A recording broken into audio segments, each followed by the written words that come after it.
au début de chacun de vos projets, de faire le bobinage du fil du haut et de la bobine en dessous à chaque début de projet.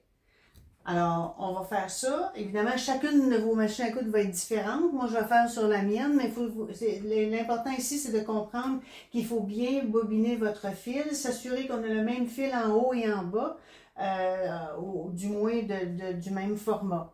Alors maintenant qu'on a bien enfilé notre fil ici en haut, et qu'on a bien mis notre fil de la bobine, qui est le même, on est prêt à une autre étape, c'est-à-dire de vérifier notre aiguille. L'aiguille de la machine à coudre, quand on fait de l'assemblage, on peut utiliser des aiguilles de format 9 qui est très petit, 11 ou 12. Si vous n'avez pas tous ces assortiments-là, je vous dirais une 11 ou une 12, ça va être très acceptable. 12, c'est même fort un peu, mais 11,75, là, c'est parfait.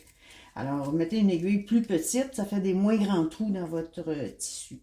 Assurez-vous d'avoir près de votre machine à coudre aussi une petite paire de ciseaux, parce que quand on enfile tout ça, souvent il faut couper les bouts. Alors, vous allez l'avoir, ça va être pratique pour vous. Vous en avez toujours besoin quand on fait de la couture, d'avoir des ciseaux à portée de la main.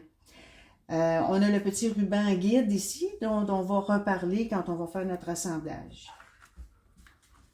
Alors maintenant, on a vérifié, on a un pied standard ici qui fait, dans chaque machine à coudre, vous allez avoir un pied standard. C'est pour ça que le guide ici peut vous servir parce qu'il y a des pieds de machine à coudre qui sont déjà calculés pour faire 1/4 de pouce. Parce que c'est la dimension de la couture qu'on va faire.